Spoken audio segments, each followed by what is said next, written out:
बिस्मिल्लाहिर्रहमानिर्रहीम। स्टूडेंट्स अस्सलाम वालेकुम। उम्मीद है आप सब खैरियत से होंगे। Welcome to my YouTube channel chemistry with Ali Hasan. तो आज अपने 12th क्लास के स्टूडेंट्स के लिए चैप्टर नंबर 9 एरोमेटिक हाइड्रोकार्बन, उसका most important topic that is nitration of benzene. This topic is considered for long question, वो डिस्कस करने जा रहा हूं। तो आइए चलें आपको ये टॉपिक जो है वो समझा देता हूं। नाइट्रेशन ऑफ बेंजीन, अगर आप वर्ड पे गौर करें नाइट्रेशन, तो इसमें बेसिकली क्या होता है कि बेंजीन जो है इसके अंदर अगर हम डेफिनेशन को देखें तो introduction of nitro group in benzene ring, benzene के अंदर जो नाइट्रो ग्रुप है दैट इज NO2 ग्रुप, इसकी बेसिकली इसको इंट्रोड्यूस करवाया जाता है बेंजीन रिंग के अंदर। एग्जांपल देखें, आपके पास बेंजीन है, ये इसका एक हाइड्रोजन, और ये HNO3 जो है आपका नाइट्रिक एसिड है। इसको समझने के लिए या आपको समझाने के लिए मैंने HNO3 को OH इस फॉर्मेट में लिखा है। एटम्स को मिलाएंगे तो आपके पास ये चीज वापस आ जाएगी। तो यहाँ से OH और यहाँ से H ये हो जाएगा remove in the form of H2O, और ये जो NO2 ग्रुप है ये यहाँ पर आकर हाइड्रोजन एटम की जगह बेंजीन रिंग के साथ अटैच हो जाएगा। और यहाँ पर आप नाइट्रेशन करवाने के लिए सल्फ्यूरिक एसिड को ऐड अप करेंगे और साथ में टेम्परेचर जो है 50 से 55 डिग्री सेंटीग्रेड का प्रोवाइड करेंगे। H2SO4 को यहाँ पर क्यों ऐड अप किया जाता है ये मैं आपको आगे चल के बताऊंगा। नेक्स्ट एक MCQ आता होता है, कहता है व्हिच इज मोस्ट इजीली नाइट्रेटेड। क्या इस ऑप्शन ए में उसने आपको क्या दे दिया है, बेंजीन रिंग के साथ OH ग्रुप अटैच है, जिसे हम क्या कह देते हैं फेनोल, और ऑप्शन बी में हमारे पास क्या है बेंजीन रिंग के साथ NO2 ग्रुप अटैच, जिसको हम कहते हैं नाइट्रोबेंजीन। कहता है किसको जो है आप आसानी से जिसकी नाइट्रेशन करवा सकते हो। तो बेटा आपको एक ग्रुप देखना पड़ेगा कि यहाँ पर बेंजीन रिंग के साथ जो सब्स्टिट्यूटेड ग्रुप है दैट इज OH। OH जो है हाइड्रोक्सिल ग्रुप है और ये ऑर्थो पैरा डायरेक्टिंग ग्रुप है। ऑर्थो पैरा डायरेक्टिंग ग्रुप जो है ये बेसिकली इंक्रीज करता है reactivity of benzene ring towards incoming substituent. तो ये NO2 ग्रुप को आने के लिए ऑर्थो और पैरा पोजीशन के ऊपर इलेक्ट्रॉन की अवेलेबिलिटी इंक्रीज करेगा, जिसकी वजह से NO2 ग्रुप बड़ी आसानी से ऑर्थो या पैरा पोजीशन पे अटैच हो सकेगा। अगर NO2 ग्रुप की बात की जाए तो ये होता है Meta directing group. Meta directing group क्या करता है, ये बेंजीन रिंग से इलेक्ट्रॉन खींच रहा होता है। खींचने का मतलब ये यहाँ पर आपके पास ऑर्थो और पैरा पोजीशन पर इलेक्ट्रॉन की डेफिशिएंसी कर देगा, जिसकी वजह से आने वाला जो NO2 ग्रुप है वो ऑर्थो पोजीशन के ऊपर अटैच नहीं हो सकेगा। तो इसलिए हम जो है ऑप्शन ए को टिक करेंगे, क्योंकि OH ग्रुप जो है वो क्या है, ऑर्थो पैरा डायरेक्टिंग ग्रुप। आगे बढ़ते हैं, रिएजेंट्स लिखे हैं मैंने। रिएजेंट्स में हमारे पास है 1:1 mixture of concentrated HNO3 and concentrated H2SO4। दो रिएजेंट्स हम यहाँ पर यूज कर रहे हैं, दोनों की रेशियो जो है वो इक्वल है, दोनों का मिक्सचर है नाइट्रिक एसिड और सल्फ्यूरिक एसिड का। और इस मिक्सचर को बेटा हम एक और नाम देते हैं दैट इज नाइट्रेटिंग मिक्सचर का नाम भी दे दिया जाता है। यानी कि इस मिक्सचर के अंदर आपके पास जो है वो H नाइट्रेटिंग मिक्सचर। ये बैकग्राउंड में आपको आइसक्रीम वाले की आवाज भी आ रही होगी है, साउंड सुनने में आपका आइसक्रीम खाने का दिल तो नहीं कर गया है? मेरा तो बहुत कर रहा है। चलो इस वीडियो को बना के मैं आइसक्रीम खाने जाऊंगा। अच्छा, नाइट्रेटिंग मिक्सचर जो है ये बेसिकली नाइट्रिक एसिड और सल्फ्यूरिक एसिड दोनों का एक मिक्सचर होता है। मैंने यहाँ पर लिखा है रोल ऑफ H2SO4। अब आपके ज़हन में क्वेश्चन आ रहा होगा सर नाइट्रेशन करवा रहे हैं हमें, तो यहाँ पर HNO3 की जरूरत है, HNO3 से मुझे NO2 ग्रुप मिल रहा है, तो ये H2SO4 यहाँ पर क्या कर रहे हैं? तो आप ये देखें कि क्या करता है, it speeds up process of nitration by increasing concentration of electrophile. ये क्या करता है बेटा जी, ये नाइट्रेशन का जो प्रोसेस है उसको स्पीड अप करता है।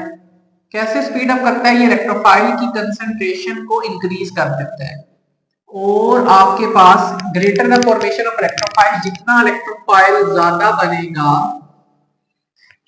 Faster will be the rate of reaction, उतना आपके पास रेट ऑफ नाइट्रेशन भी ज्यादा होगा। तो H2SO4 बेसिकली क्या काम करता है, ये आपको जो आपका इलेक्ट्रोफाइल है वो जनरेट करके देता है, उसको बनाने में हेल्प आउट कर रहा होता है। तो अगर आप इसको नहीं यूज करेंगे तो भी नाइट्रेशन हो जाएगी, लेकिन rate of reaction slow down हो जाएगा। तो rate of reaction speed up करने के लिए हम H2SO4 को यहाँ पर ऐड अप करते हैं। नेक्स्ट बात करते हैं इलेक्ट्रोफाइल की। इलेक्ट्रोफाइल कोई भी ऐसी स्पीशीज है पॉजिटिव चार्ज, तो इस रिएक्शन में वो क्या है, नाइट्रोनियम आयन, इसका फॉर्मूला होता है NO2 पॉजिटिव। स्ट्रक्चर भी यहाँ पर ड्रॉ कर दिया, सेंट्रल एटम नाइट्रोजन और ये दो ऑक्सीजन एटम्स के साथ डबल बॉन्ड के थ्रू अटैच हो जाता है, और इसका स्ट्रक्चर क्या होता है, आपके पास लीनियर स्ट्रक्चर होता है। उसके बाद मैकेनिज्म की बात करें, पहले स्टेप में जनरेशन ऑफ इलेक्ट्रोफाइल होगी। कैसे? यहाँ पर हम यूज करेंगे एक तो HNO3 नाइट्रिक एसिड, दूसरा यूज करेंगे H2SO4। आपको समझाने के लिए मैंने HNO3 को लिखा है OHNO2 की फॉर्म में, और H2SO4 को लिख लिया HHSO4। तो यहाँ से OH और यहाँ से H ये एलिमिनेट हो जाएगा in the form of H2O। अब आप कह रहे होंगे कि सर ये भी नाइट्रिक एसिड है, ये सल्फ्यूरिक एसिड है तो दोनों एसिड्स ही, लेकिन नाइट्रिक एसिड OH ग्रुप दे रहा है, सल्फ्यूरिक एसिड जो है OH दे रहा है, क्या रीजन है? तो मैंने उसका आंसर भी यहाँ पर लिखा है कि नाइट्रिक एसिड जो है बेटा ये वीक एसिड होता है और सल्फ्यूरिक एसिड जो है वो स्ट्रॉन्ग एसिड होता है। जब भी दो एसिड्स के दरमियान में रिएक्शन होता है तो जो वीक एसिड होता है वो OH ग्रुप डोनेट कर देता है, जो स्ट्रॉन्ग एसिड होता है वो आपके पास H ग्रुप डोनेट कर देते हैं। अब ये वीक एसिड और स्ट्रॉन्ग एसिड का पता हमें कैसे चलता है? हम पीके वैल्यू देख लेते हैं कि जो H2SO4 है इसकी पीके वैल्यू आपके पास क्या होती है? कम होती है, तो इसकी एसिडिक स्ट्रेंथ ज्यादा होती है, और जो नाइट्रिक एसिड है इसकी पीके वैल्यू जो है वो ज्यादा होती है, जिसकी वजह से इसकी एसिडिक स्ट्रेंथ कम होती है और ये वीक एसिड कंसीडर होता है। तो यहाँ से H2O निकल जाएगा। अच्छा, ये वाला जो बॉन्ड है बेटा ये आपके पास मैंने एरो बनाया हुआ, ये OH पे शिफ्ट हो जाएगा, जिसकी वजह से NO2 पे पॉजिटिव चार्ज आ जाएगा और NO2 आपका क्या कंसीडर हो जाएगा? इलेक्ट्रोफाइल। और साथ में OH और H मिलकर क्या बना देंगे? H2O, और ये वाला बॉन्ड पूरा इस HSO4 ग्रुप पे शिफ्ट होगा तो HSO4 नेगेटिव। जिस भी स्पीशीज में नेगेटिव चार्ज आ जाए हम क्या कह देते हैं? Conjugate base. कॉन्जुगेट बेस क्या होती है? ये देखें, जब भी एसिड में से एक H का एटम रिमूव हो जाता है तो जो स्पीशीज बनती है उसको नाम दे देते हैं कॉन्जुगेट बेस का। नेक्स्ट स्टेप में अटैकिंग ऑफ इलेक्ट्रोफाइल होगी, आपका बेंजीन रिंग अपने पाई बॉन्ड की मदद से इस NO2 पॉजिटिव के ऊपर अटैक करेगा, क्योंकि हमेशा अमीर लोग गरीब लोगों के ऊपर अटैक करते हैं, ये उनको हेल्प आउट कर सकते हैं जिनके पास पैसा होता है, जिसके पास कुछ भी नहीं है वो आपके पास अटैक नहीं कर सकेगा। तो ये अपने पाई बॉन्ड की मदद से इस NO2 ग्रुप को अपने साथ अटैच कर लेगा, ये बेंजीन का अपना हाइड्रोजन यहाँ पर आ जाएगा। यहाँ पर आपके पास इलेक्ट्रॉन की डेफिशिएंसी होगी जिसकी वजह से पॉजिटिव चार्ज आएगा और NO2 ग्रुप बेंजीन रिंग के साथ सिग्मा बॉन्ड के थ्रू अटैच हो जाएगा, इसको नाम दे देते हैं सिग्मा कॉम्प्लेक्स का।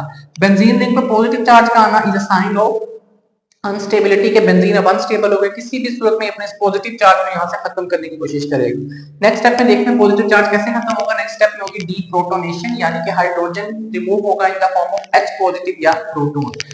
अब हाइड्रोजन को यहां से निकालने के लिए हम लेके आएंगे HSO4 नेगेटिव को। ये कहां से आई है? हमने फर्स्ट स्टेप के अंदर कॉन्जुगेट बेस जो है वो जनरेट की। तो ऑक्सीजन अपने नेगेटिव चार्ज की मदद से इस H को यहां से रिमूव करेगा और ये HSO4 के साथ जब एक H और मिलेगा ये बन जाएगा H2SO4। ये वाला बॉन्ड शिफ्ट हो जाएगा टुवर्ड्स इनसाइड बेंजीन रिंग, ये देखिए बॉन्ड इनसाइड आ जाएगा और ये आपका NO2 ग्रुप जो है बेंजीन रिंग के साथ अटैच हो गया। तो आपके पास किस चीज की फॉर्मेशन होगी? नाइट्रो बेंजीन की। अच्छा, रोल ऑफ टेम्परेचर की थोड़ी सी बात कर लेंगे। आप यहाँ पर गौर करें कि यहाँ एग्जांपल के अंदर मैंने टेम्परेचर लिखा था 50 से 55। अब ये टेम्परेचर की लिमिट यही क्यों मेंटेन की जाती है उसका भी मैंने आंसर लिख दिया कि टेम्परेचर हमेशा आपने 50 से 55 डिग्री सेंटीग्रेड तक मेंटेन करना है। क्यों? वो कहता है बियॉन्ड 55 डिग्री सेंटीग्रेड, लेकिन अगर आप टेम्परेचर 55 से ज्यादा देंगे di and tri nitration would occur. कहता है 55 डिग्री सेंटीग्रेड से ज्यादा आपके पास डाई और ट्राई नाइट्रेशन होगी। What is di and tri nitration? बेटा जब बेंजीन रिंग के साथ एक NO2 ग्रुप अटैच होता है इसे कहते हैं मोनोनाइट्रेशन, एक NO2 ग्रुप अटैच है। डाई नाइट्रेशन का मतलब दो NO2 ग्रुप्स अटैच होंगे। ट्राई नाइट्रेशन का मतलब बेंजीन रिंग के साथ तीन NO2 ग्रुप्स अटैच होंगे।